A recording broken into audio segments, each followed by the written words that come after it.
Tonight, the race to restart the nation with 10,000 fans trackside at the Melbourne Cup and new details on Victoria's vaccine passports.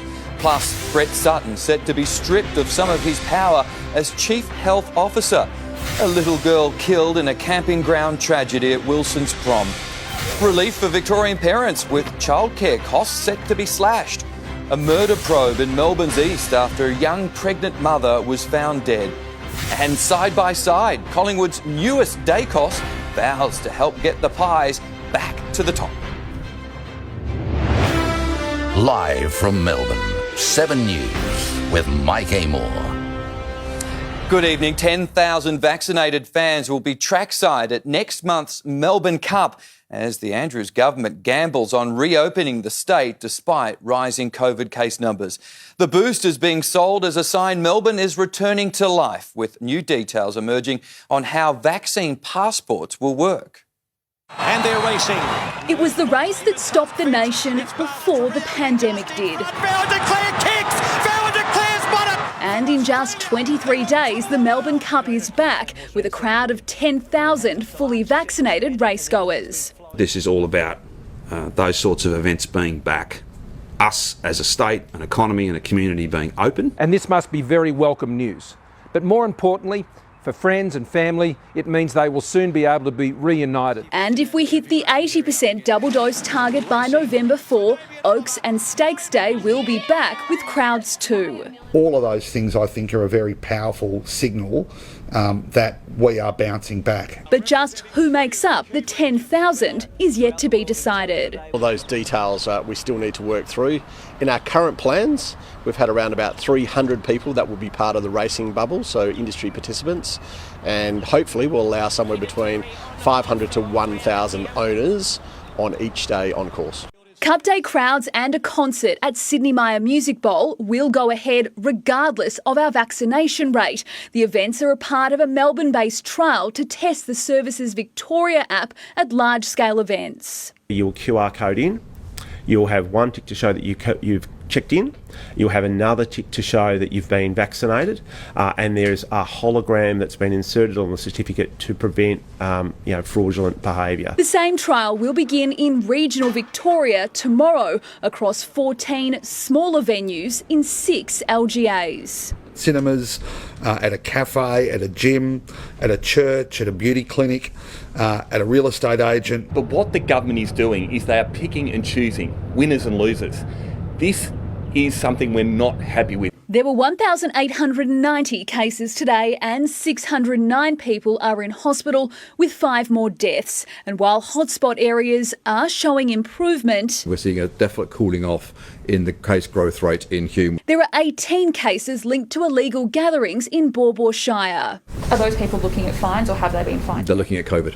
COVID cases in New South Wales continue to fall. Today, under 500. Tomorrow they reopen with 10 visitors allowed in homes. It's been 100 days of blood, sweat and no beers. The beers remain on ice in Victoria, where we're yet to reach our peak. However, we're going to normalise this virus, we're going to move through this difficult gateway. As we do that, the state of emergency orders will be replaced with pandemic legislation, and the powers of the Chief Health Officer will be wound back and handed to the Health Minister. They're not just health decisions, they're not just health orders.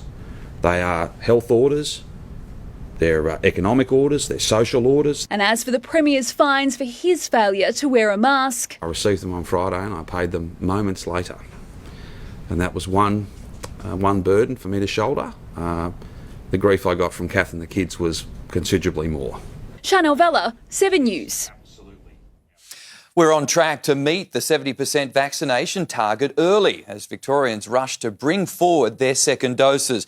But a vocal minority is still refusing the jab and may have found a doctor to help their cause. A group lining up at a Western Suburbs medical clinic as word spread a doctor was handing out vaccine exemptions. Police confirmed they were called there on Friday after a tip-off, some locals airing concerns online. I'm sure that we're working with the Commonwealth to try and get to the bottom of what's going on there. The Department of Health is investigating reports of a GP breaching Chief Health Officer directions and are actively considering all options, including compliance, enforcement and regulatory avenues.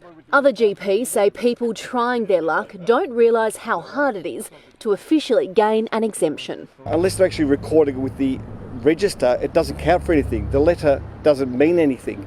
So the government won't have a record that you can't have the vaccine. I would think there'd be probably less than 100 people in Australia who would fulfil that kind of anaphylaxis criteria. If you've got a severe allergic reaction to one, you should be able to have the other vaccine. Doctors say since the government mandated the vaccine for essential workers from Friday, they've seen an influx of patients coming to them wanting an exemption. I'm actually concerned that mandating has had the opposite effect to what was intended to do.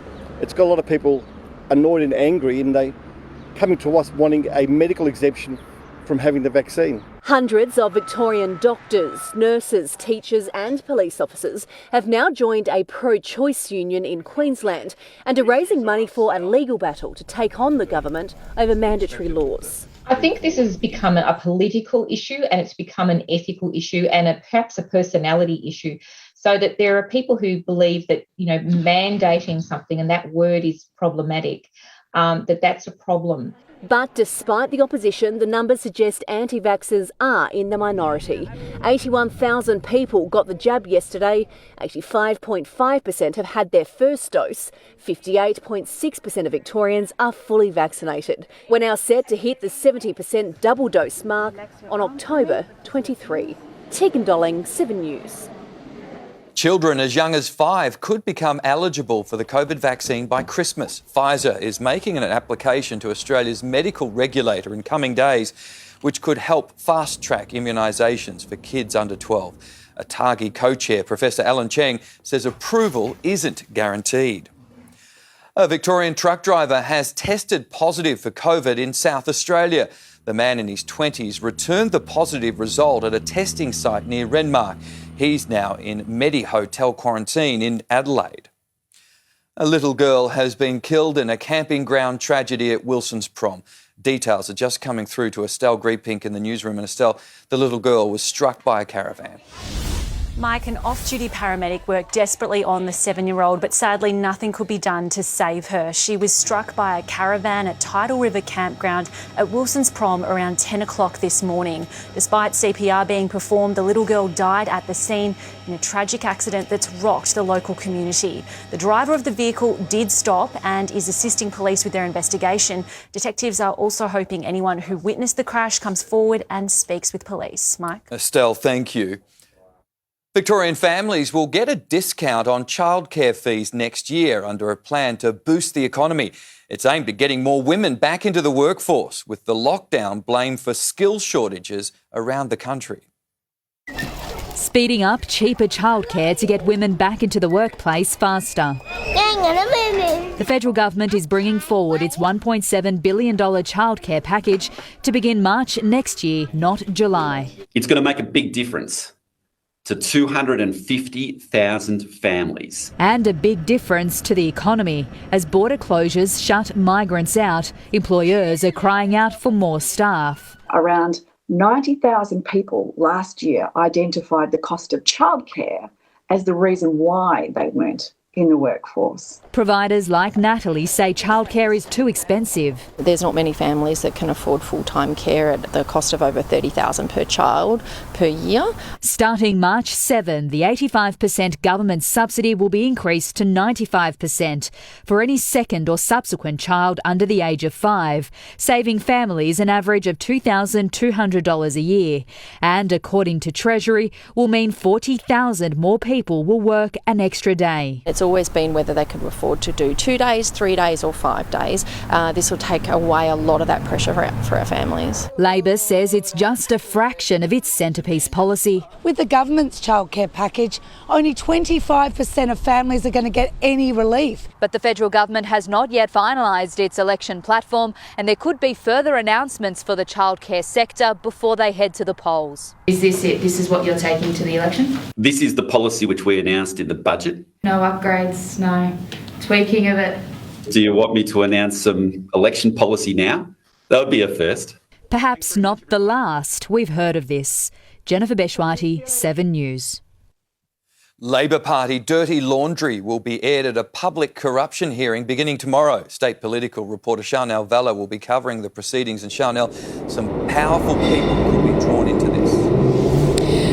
Well, Mark, they certainly could be, but for now, that entire witness list is being kept top secret, but all will be revealed tomorrow when public hearings into allegations of Labor branch sacking officially begin. We know they centre around former Minister Adam Somyurek, but it's the Premier who's been batting away questions all week, and he was asked about IBAC again today. I don't intend to run a commentary on it. I referred it to IBAC. So the notion of me running these investigations with your assistance, while I've actually asked IBAC to do the work for us all, that wouldn't make any sense to me. So I'm not going to be providing a commentary on that. All of those hearings will be streamed publicly online and they are expected to last for several weeks. Mike. Chanel Vella, thank you. A pregnant woman has been killed in a Bayswater North home with her estranged partner tonight under police guard in hospital. Shocked neighbours have paid tribute as 2 young boys are left without their mother. For the past 5 years on social media, Michelle Dara and her family have been picture perfect. But last night, the 32-year-old suffered a violent death and her estranged partner, Ben Coman, was found with critical injuries. Michelle Dara's distraught mother arrived shortly after police. She was crying and yeah, she said her daughter had been murdered, and that was the first I heard of what anything had happened. 7 News understands the couple separated in recent months after more than 5 years together. Michelle and their 2 sons, aged 3 and 1, had moved out of the house. I had only spoken to Ben yesterday and asked him if he was okay about everything, and he was fine. Michelle Dara had visited the property late yesterday afternoon. Ben Coman was spotted going for a walk after her arrival. But within hours, the pregnant mother of 2 was dead and Ben Coman's life was hanging in the balance. Is there an update on Ben? No, I can't. I don't know. I haven't been informed. Has he been able to sort of explain what happened yesterday? I haven't been informed. Emergency services were called to this house a month ago. It was treated as a case of self-harm, with a man taken to hospital in a serious but stable condition. They were fantastic. They were a nice couple, 2 young boys. He had his own business. I just don't know, with all this COVID and everything else, lockdowns, the pressure. Neither of the children had been at the house yesterday afternoon. Ben Coman remains in a critical condition under police guard at the Royal Melbourne Hospital. Michelle Dara's death is under investigation by the Homicide Squad. Cameron Bowe, 7 News. The federal government is ditching another military contract with Europe. Jennifer Beshwati has the details live from Canberra. And Jen, this time it involves high-tech helicopters. That's right, Mike. 12 Seahawk helicopters from the United States, which will cost about $1.3 billion. They'll replace our fleet of European Taipans, which have been grounded due to safety concerns. The Seahawk is the naval version of the Black Hawk, which has formed the backbone of American military operations for about 40 years.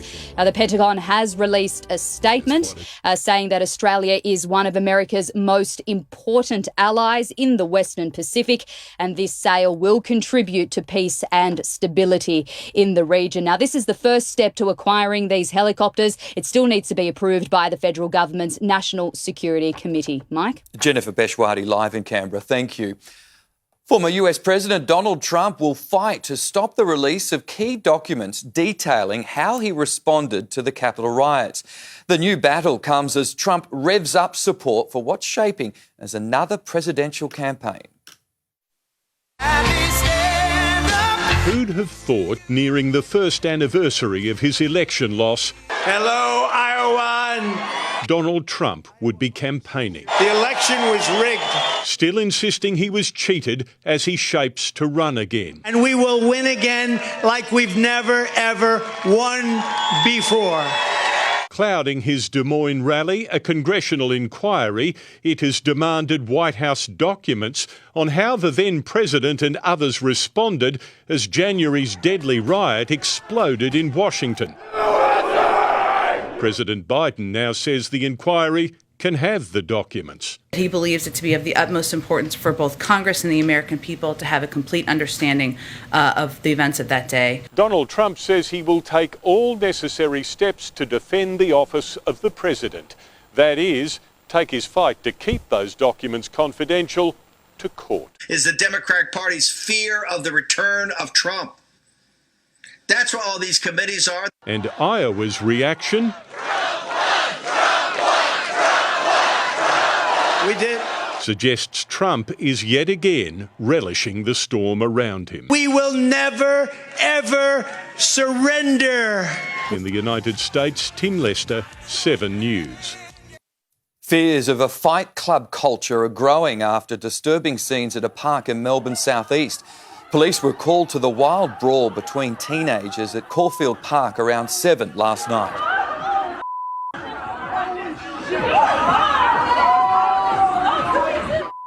The teens ran off by the time officers arrived. A controversial businesswoman could become the next boss of the AFL. News Limited is reporting former Australia Post CEO Christine Holgate is in line to replace Gillon McLachlan, who's likely entering his final year in the job. Ms Holgate declared herself a die-hard Collingwood fan and a proud AFL supporter, but she told the paper she's focused on her new job heading Global Express. Jackie Felgate's here for a look ahead to sport. And Jack, history could come back to haunt a footy star. Hello, Mike. Yes, there's a twist in Essendon's plan to pull off a giant coup. We're live for the very latest. Also, we speak to the latest on Dacos joining the scene, joining brother Josh to continue the family legacy at the Magpies, who wore a better as two heavyweight boxers put on a fight for the ages in Las Vegas, and hear what comedian Kevin Hart had to say about Ben Simmons in Philly. And Mike, our Aussie cricketers were left stunned in the T20. I'll see you soon for sport. OK, thanks, Jack. See you soon. A David versus Goliath battle is brewing southeast of Melbourne. Up next, how locals are fighting back against a wealthy landlord. Plus a footy legend's powerful message from the heart. The split-second mistake that gave a Strathmore street a soaking. And later, Peter Mitchell meets two brunch...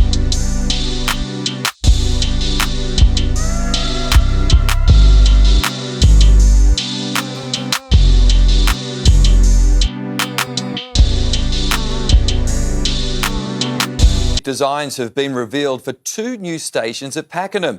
3 level crossings will be removed starting late this year as part of the $15 billion project. In addition to the new look Pakenham station, there'll be a new East Pakenham station in a surging growth area. The government says the 2.5 kilometre Skyrail will create 6 MCGs worth of open space.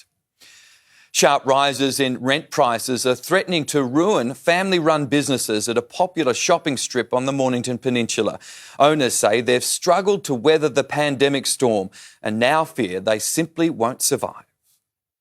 A coastal community standing together Save our shops! Save our shops! To fight for local business. It's really important that we, keep our local businesses going. Traders at Pearsdale Village Shopping Centre say they'll have to shut up shop if forced to pay huge rent increases. It'll just rip the heart and soul out of our community. Adrian and Liz Shelpy have run the local hardware store for 21 years. They say their rent has increased from $36,000 a year to almost $100,000. It's almost double the average rental on the peninsula. It's impossible to survive. The Pearsdale family butcher also set to close. Feels like we're being bullied into something we don't want to do and we can't afford. But landlord Jasmine Proprietary Limited says current rentals are well below market rates, arguing a new lease with a market rent was offered to the tenant, and Jasmine has every right to charge market rentals to its tenants. The way they've treated everybody here is nothing short of disgraceful. The milk bar here has been run by 3 sisters for 14 years. They claim their rent will increase by almost 60%. It's been hard in COVID, and then they throw this at us. We might choose to walk away, but they've forced us to walk away. Traders being shown support from young and old.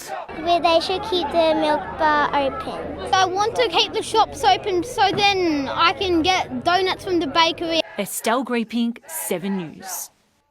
A sporting legend is urging everyone to learn the CPR skills that saved his life. A heart attack left Gary Jack clinically dead for 8 minutes until a bystander brought him back. Gary Jack has played more than 200 matches, 17 state of origins, but it was at jiu-jitsu training he was floored by a heart attack. I just collapsed during the warm-up. At age 59, a fully blocked artery, the Widowmaker, left him for dead. Help wasn't far away. The legendary Tigers fullback saved by his black belt coach. When the paramedics turned up, they had something to work with because of Simon's hard work with the blood was still getting through to my brain. And that decision to jump in and to give me CPR saved my life. 30,000 Australians have an out-of-hospital cardiac arrest each year. 3/4 of those happen at home. Every minute without CPR decreases the chance of survival by 10%. It dramatically improves the chances of that person returning to a normal life on discharge from the hospital. On World Restart a Heart Day next week, paramedics want Australians to call, push, shock. Call 000, resuscitate and use a defibrillator. If the public knows what to do when a cardiac arrest happens, they're saving and they're acting in those first few crucial minutes. Gary, who's had his fair share of knocks, now on the way to getting back up. Footy was easy, and I was lucky that I was there surrounded by people who knew what to do, so that's how incredibly lucky I was. Hayden Nelson, 7 News. There are new details on a terrifying hostage situation in LA. A SWAT team stormed an apartment building, shooting a gunman dead after he took a woman captive. It's been revealed the raid was the end of an hours-long crime spree, which included shooting a 14-year-old in the head. Thankfully, the boy survived. The gunman's rampage came to an end when he barricaded himself inside an apartment before a deadly showdown with police. Police are hunting 2 likely injured men after a wet and messy crash in a stolen car. The Subaru took out a fire hydrant and a parked car and then smashed into a brick wall in Strathmore around 1:30 this morning. The 2 men ran off before police arrived and couldn't be found. Nobody was hurt in the building, but police believe the men were probably injured in the impact. We were served up some spring sunshine for Sunday. Melinda Saris joins us now. And Mel, temperatures were cooler though. It was pretty cool out there, Mike. The sunshine provided some warmth, but our southerly winds stopped temperatures from climbing any higher. The city made it to 15, following a low of 10. It was a cooler start around the suburbs, 6 at Avalon, 8 at Essendon. It's been partly cloudy with our top temperatures around the mid-teens. The western suburbs have had a few light showers moving through, but less than a millimetre has been recorded. We have a couple of dry and warm days ahead, but it is looking fairly wet from the middle of the week. I'll have the full forecast right after sport, Mike. OK, see you soon. Thanks, Mel. Up next, the growing push to reduce rego fees as Victorians feel the pandemic pinch. Plus, how a depraved criminal is targeting his victims from behind bars. The free online program to help parents deal with children battling anxiety. And rivers of lava swallow homes in Spain. There's been a deadly truck rollover at Gisborne. It's believed the driver was passing through a truck stop along the Calder Freeway when it left the road and tipped over. Police patrolling the area noticed the truck down an embankment just after 7 this morning. The driver died at the scene. Small businesses and car owners are pleading for more relief in our roadmap out of lockdown. Crowd caps and car registration fees are being targeted as 2 ways to help struggling Victorians get through the next few months. Docked and defeated after 40 years cruising the Yarra River, business has never been so bad for James Gandidis. We've hit rock bottom. We really have. He also fears the state government's roadmap out of lockdown offers little relief for our struggling hospitality and events industries. Plans that we've been hearing about are a joke. It doesn't offer much hope at all. 5th of November, we're going to open up for 20%, 4 square metre rules. The opposition wants Victoria's plan to mirror New South Wales, with reduced density caps when we reach vital vaccination targets. 1 to 2 square metres when we get to 70% double vaccination. That's a sensible way forward to bring our event sector back to life. It's a sensible way to actually bring people back to work. There are also pleas for some financial relief on vehicle registration, with so many cars sitting idle as Victorians work from home and have strict distance limits. We actually have 2 cars which I would say we'd be lucky to have driven more than 500 kilometres each of them. An online petition has racked up close to 100,000 signatures. Any benefits and any discounts that can be provided to people of Victoria, they'll be greatly appreciated. Sarah Jones, 7 News. A notorious pedophile has sent a chilling letter to the family of his young victims. Timothy Stewart is serving 32 years in jail, but hopes to be free as early as next year. It is 6 pages long, written neatly, methodically, the alleged words of a pedophile that reached well beyond Timothy Stewart's cage, straight to his victim's home. This is a person who has absolutely no concept of the harm that he has done. 945 twisted videos and photos helped jail Stewart for 32 years over relentless attacks on 2 sisters, but in a letter to the girl's mother, the victim has provided no evidence that she suffered psychologically. The fears of the mother and her daughter are not warranted, and to enforce the current order would be an abusive process. That current order is an apprehended violence order supposed to prevent pedophiles from contacting victims. Ironically, Stewart has been charged now with breaching the AVO he says was not needed. Corrective Services did not intercept the letter because it was addressed and sent to a family member who then dropped it at the girl's home. Timothy Stewart pleaded guilty to the bulk of his many charges, and in the court's eyes that is a formal expression of remorse. This letter expresses anything but and can be used by prosecutors at his upcoming appeal. We like to think that once that trial process is complete, we are done with the matter. And this just goes to show you are never done. Robert Ovadia, 7 News. A Spanish volcano erupting for the past 3 weeks is wreaking havoc tonight. Rivers of lava have swallowed homes as the people on the island of La Palma face a heartbreaking new reality. Like a drawn-out disaster movie, the lava on La Palma lights up the night. The volcano just won't let up. In fact, the eruptions are getting stronger, swallowing more homes, destroying infrastructure like power poles too. When residents were forced out of their homes, most knew there'd be little to come back to. It's destroying so many houses, so much land, the losses are huge, this woman says.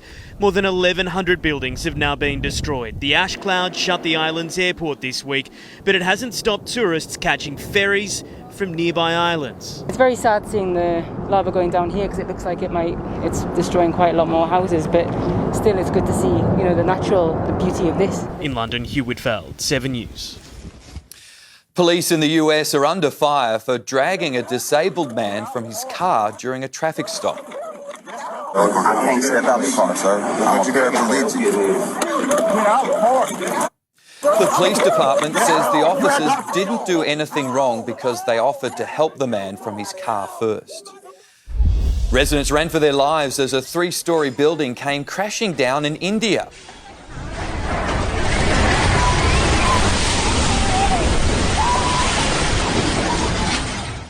The building's developer is accused of adding an extra floor without permission.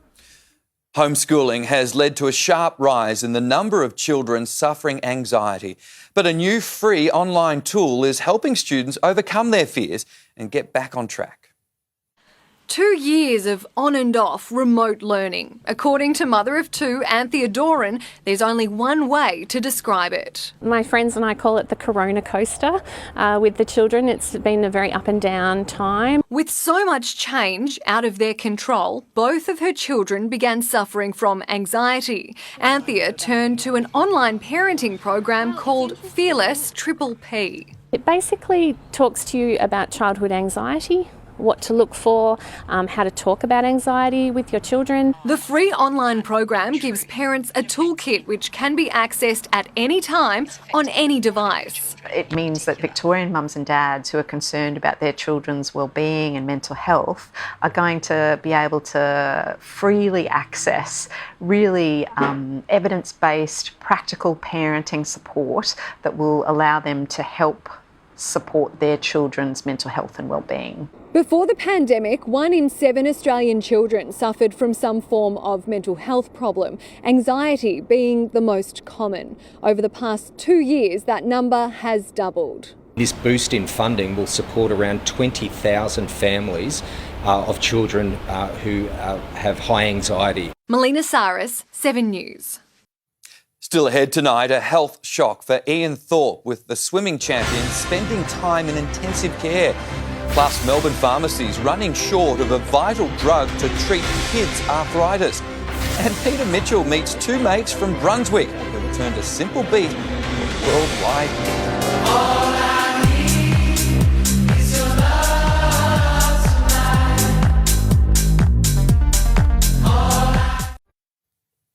A driver's been killed after losing control and crashing into Cranbourne property this morning. The Ford Focus was travelling along Sladen Street around 3 a.m. when it veered off the road, hitting a tree and fence. The passenger was taken to hospital with serious injuries. The driver died on the way. Swimming great Ian Thorpe has battled a secret health scare. The 5-time Olympic gold medalist had to be admitted to hospital following complications from shoulder surgery. The 38-year-old reportedly spent time in intensive care as he struggled with a serious infection. A spokesperson for Thorpe says he's out of hospital and on the mend. A drug giving thousands of Australian children relief from juvenile arthritis has all but dried up because it's being used to help COVID patients. Parents are now scrambling to find an alternative as their kids suffer terrible pain. It's pure agony to stand, let alone to take a step. I'm so tired. 4-year-old Eva has crippling juvenile arthritis, and without critical injections, she and thousands of other children have been reduced to this. Without medication, she's back in a pram, minimal activity, some days bedridden, lounge-ridden, other days, just in agony, really. Supply of a key medication, Actemra, has dried up. It's in high demand at the moment, also used to treat severe cases of COVID-19. I think the crunch is coming right now, where parents are finding from their pharmacists that there's just none available. Wayne Cooper has tried chemist after chemist. His daughter Samantha can barely move. She's down to her last dose. We're quite amazed that it's been allowed to get out of hand. The Health Minister has told us, I've met with the Australian CEO of Roche and have also written to the global CEO to formally request that the company expedite additional supply. And more stock has been secured. It's on the way. But doctors warned the government there would be a shortage more than a year ago. And back then, nothing was done. And we've certainly known for some time that this was coming. There's a worldwide shortage. Serena Andaloro, 7 News. Two mates from Brunswick have taken the world by storm with a song that's become a pandemic phenomenon. The hit single was recorded on a tight budget but looks set to turn the duo into multi-millionaires. I'm Jack. And I'm Ed. And we're Shout.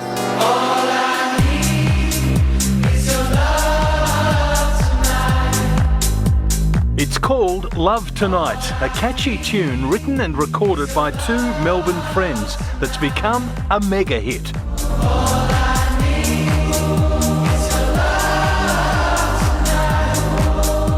6 years ago, primary school music teacher Jack and community worker Ed started jamming together. They roped in a choir of friends and recorded the anthem literally on a beer budget. We've bought some pizzas and beers, we got our mates together in Brunswick and sung a tune. For years, Love Tonight barely resonated on the charts. Then this year, when Europe began emerging from lockdown, it exploded. Something started happening, the song just started spreading wildly across the globe. First in Lithuania, then across to Russia, bouncing all the way across to Mexico and South America, and a few big name DJs remixed it.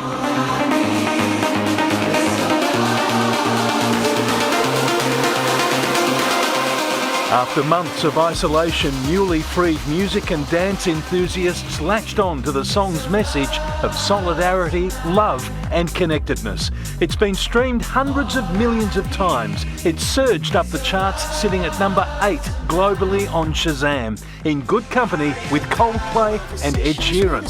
There are contemporaries all of a sudden, it seems. Yeah. There's just one song. That's it, we only got one song.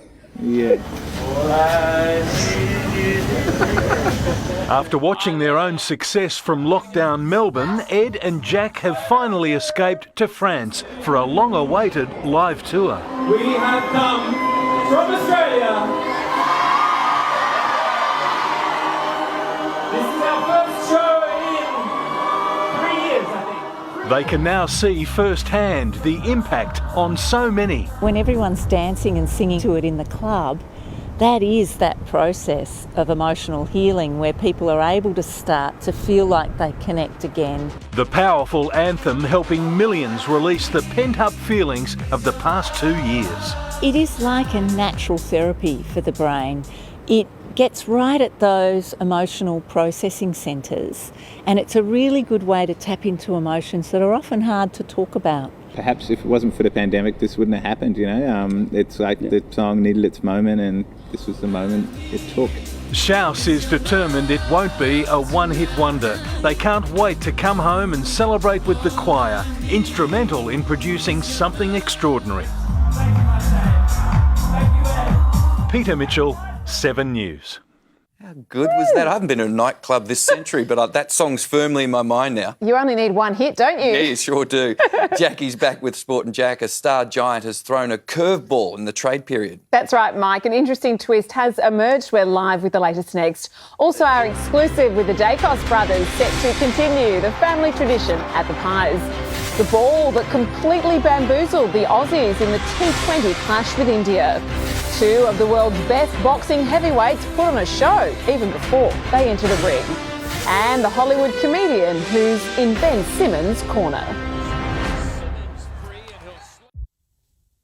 Welcome back. While many teenagers are nervously waiting for clubs to decide their football future, Nick Dacos knows he'll be playing alongside brother Josh at Collingwood next year.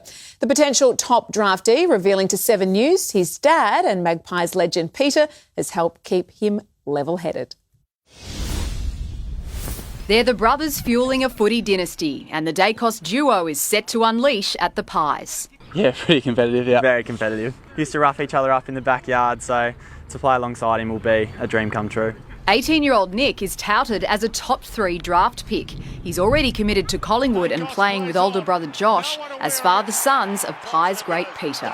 There is a little bit of pressure, but there's always good with a little bit of bad, so yeah, we'll take it, and hopefully it makes us better players. Dad never put any pressure on us or made us feel as though it was a path that we were pushed towards. At the end of the day, as soon as I walk into the club, I'm just going to be another player on the list and have to earn their respect again. Despite growing up a Carlton supporter, the Magpies will match any bid for Nick at the draft, hoping the young gun will join future finals campaigns after this year's disappointing season. All the boys are really excited. There's a good energy amongst the boys. His elite ball-winning talent's hard to ignore. Nick had 41 touches against Vic Country in July, but COVID means he's only played 8 games in 2 years. Watching Josh has got him through. Dacos has got it! Marvellous goal! As you see the celebration there from the family.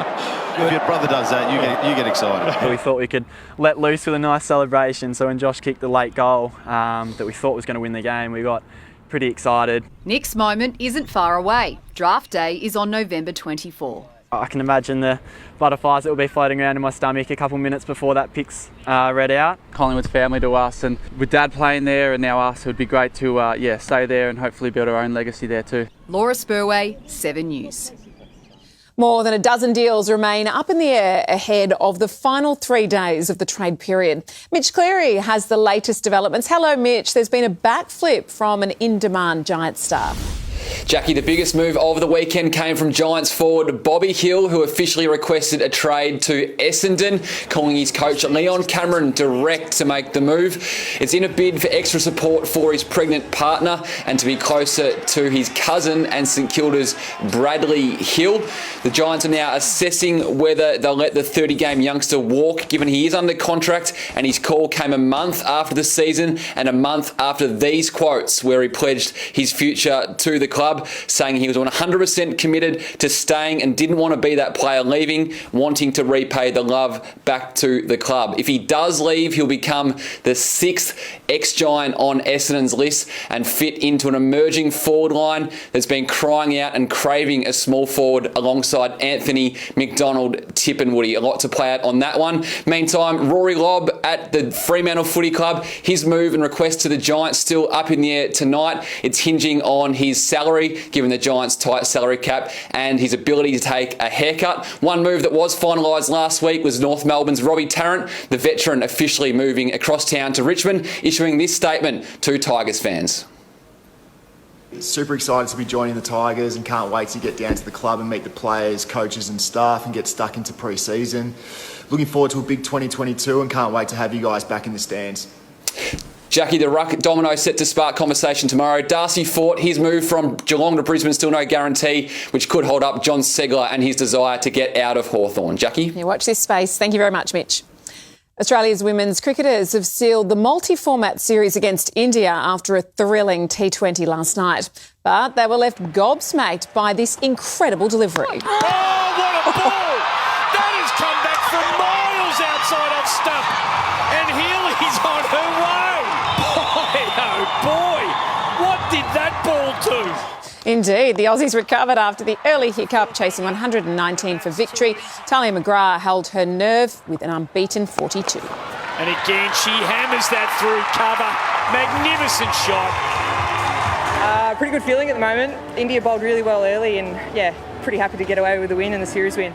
Australia got home with 5 balls to spare, winning by 4 wickets. Game 3 of the T20s is tonight at 7, which will be live and free over on 7 Mate.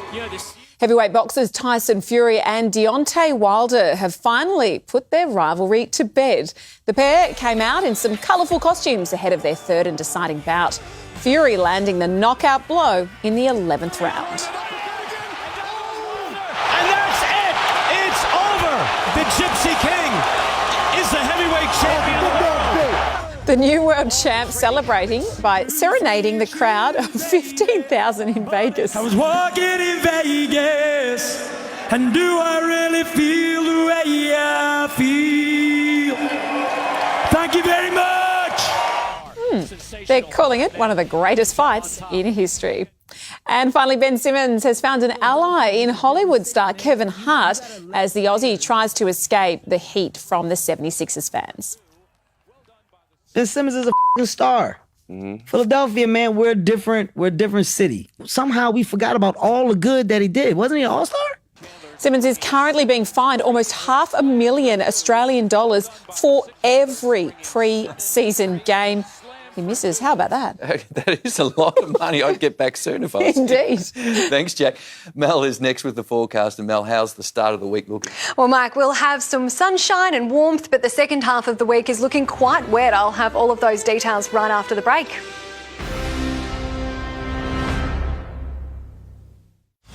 Our children in lockdown limbo. What stay-at-home orders are doing to little Victorians. The ramifications of the last 2 years will only manifest from now. And what parents can do now to fix it. A special family report. 7 News at 6. We'll warm up a little over the coming days, but it is looking like a wet week ahead. The city made it to a top of 15. That was following a low of 10. It's 13 degrees outside now. Taking a look at the satellite, a high is strengthening and will extend a ridge across Victoria tonight, moving rapidly to the southeast on Monday. So we'll have stable conditions on Monday and Tuesday with this high in control, but we are keeping an eye on a complex low, which is due by the middle of the week, bringing us some wet and unstable conditions. A quick check of our capitals: late rain in Brisbane, showers for Sydney, partly cloudy in Adelaide and showers over in Perth as well. Back to Victoria, it will be a chilly start to the day. 3 degrees at Bendigo, 2 at Ballarat. Anywhere south of the ranges could see some light showers. They will contract to Gippsland by the early afternoon. It'll be cool and sunny in the north, cold, partly cloudy across the south with light to moderate southerly winds. Closer in, we could see an early light shower or two, but we'll have partly cloudy conditions for the remainder of the day. Temperatures are staying cool, mostly around the mid-teens. 15 at Scoresby and Watsonia, and pretty much 15 degrees right across the western suburbs. A possible light shower in the city tomorrow. We'll start the day on a low of 8 before another cool top of 15 degrees. We're warming up on Tuesday to 21. Wednesday is warm as well, but showers develop later in the day and they last right through until next weekend. Our temperatures drop back down to the mid-teens as well, so it is looking like a wet week ahead, Mike. On behalf of all the gardeners and the farmers out there, what are we talking about? A lot or a little? Well, we're expecting around 10 millimetres every day right up until Saturday. Those showers look like they are easing on Sunday. Oh, that's good news for the garden. Thanks, Mel. And that's 7 News. We'll have updates throughout the evening. For now, from the 7 News team, have a great night.